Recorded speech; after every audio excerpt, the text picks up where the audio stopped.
Congolaises, Congolais, mes chers compatriotes, vous êtes nombreux comme moi à vous interroger sur la voie que prend notre patrie, la République démocratique du Congo. À la suite de l'alternance politique au sommet de l'État en 2018, le peuple congolais avait nourri l'espérance d'un changement dans la conduite des affaires publiques et dans l'amélioration de la qualité du service public à nos populations.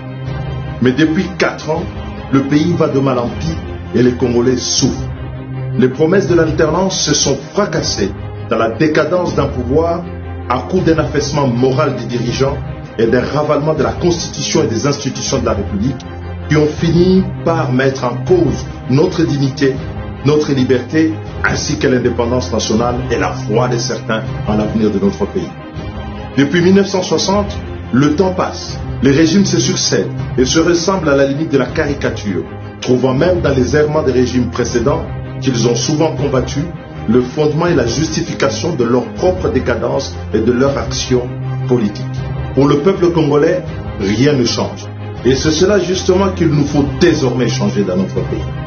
Par-delà les discours et les promesses, la réalité est loin d'être le reflet des statistiques grandiloquentes de déni des souffrances des Congolais et qui sont servies à coups de publicité par la propagande du pouvoir. Pour des millions de Congolais, la vie quotidienne reste l'insécurité, la guerre, l'errance, le chômage, les privilèges pour les gouvernants et un système d'inégalité sociale institutionnalisé. L'abandon devant la maladie et les risques de la vie auxquels s'ajoutent très souvent les catastrophes naturelles, les épidémies, face à un État désarmé par l'inconduite de ses propres dirigeants dans une gouvernance sans planification ni méthode et qui finit par alourdir le fardeau de nos souffrances au quotidien. Notre peuple est surtout victime de ses dirigeants, seul bénéficiaire d'un système injuste et indigne dont les fondements restent les 3 piliers de la dictature, l'ignorance, la pauvreté des masses et la corruption des dirigeants. Depuis peu, l'indépendance nationale et l'intégrité territoriale de notre pays sont compromises par le gouvernant en installant le Congo dans l'antichambre de la balkanisation, là où justement les Congolais ont toujours refusé d'aller. Aucun patriote, doué de raison et de sens d'humanité, ne peut accepter que la situation actuelle de notre pays puisse perdurer. Et le sens de l'histoire nous commande de rechercher la dignité nationale et de notre peuple, ce qui implique un rassemblement de tous les compatriotes consciencieux pour constituer une volonté commune de puissance nécessaire à la refondation de l'État congolais au service du bien-être de chacun d'entre nous. Il nous faut pour cela retrouver dans notre pays à la fois le sens de l'intérêt général, bannir l'égoïsme et rétablir le sens du bien commun. C'est la responsabilité de tous et de chacun. Et pour ma part, en 3 législatures, je me suis efforcé 16 ans durant, sans répit, d'offrir au pays ma contribution en tant qu'élu national, en orientant mes initiatives à l'Assemblée nationale vers la construction d'un État régalien et stratège, juste, bien ordonné et en phase avec les exigences du monde moderne, pour être digne de nos aspirations en tant que peuple libre, conscient de son histoire et responsable de son avenir et de sa place dans le monde. Ainsi, avais-je focalisé mon travail parlementaire sur la production législative, faisant de la réforme de l'État une préoccupation centrale de ma contribution. J'ai œuvré pendant tout ce temps pour donner à notre pays de bonnes lois. En outre, et grâce à cette expérience de législateur, j'ai relevé les traits et les conditions pouvant permettre de frayer la voie du fondement pour le sursaut de notre peuple.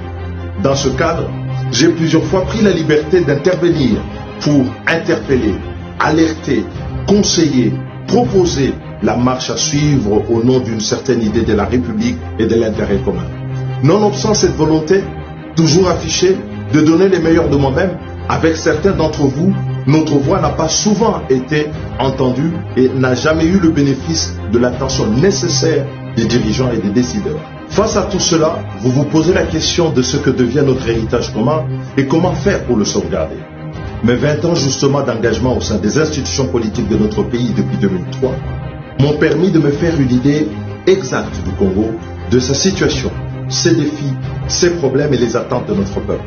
Cette expérience et les leçons que je tire de l'histoire de notre pays m'ont conduit à esquisser et à mûrir le projet de la refondation du Congo pour offrir aux Congolais et à notre postérité les raisons concrètes de croire en leur pays à un avenir meilleur. Ce projet de rupture, par son ambition et l'ampleur des réformes qu'il suggère, est formulé autour de 5 axes ci-après.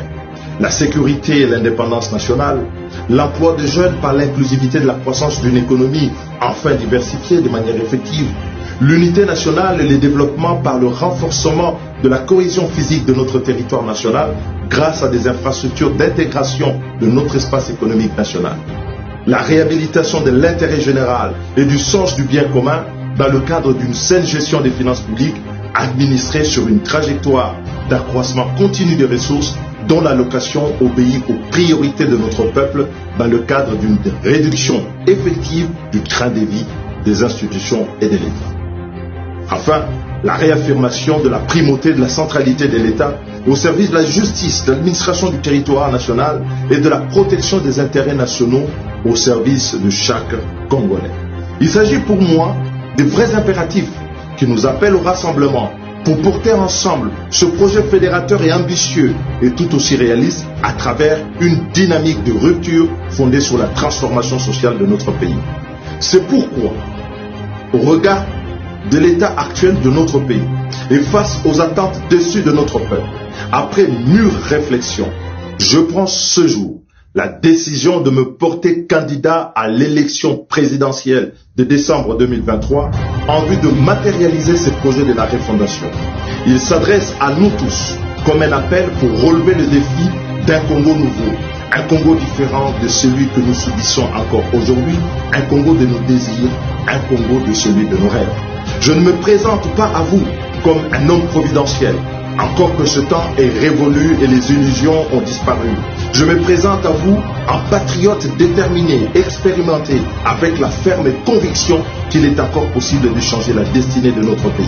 Je me présente à vous avec la pleine conscience de notre histoire, notre géographie et les enjeux de notre temps, convaincu que nous sommes un grand peuple capable de sursaut pour restaurer la dignité perdue de notre pays, la force vitale de la nation, dans un élan de travail, de rigueur, d'exigence d'abord sur moi-même et du sens du devoir pour chacun d'entre nous.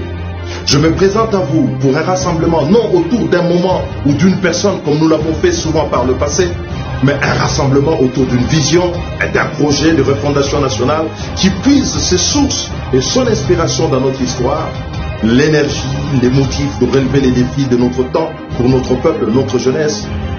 Je lance donc un appel patriotique à chacun et à chacune d'entre vous, de partout où vous vous trouvez. Rejoignez la voie du changement pour mettre enfin la démocratie au service de la société tout entière, au bénéfice de l'égalité, de la liberté de chaque Congolais. Que Dieu bénisse le Congo et nous guide dans cette démarche. Je vous remercie.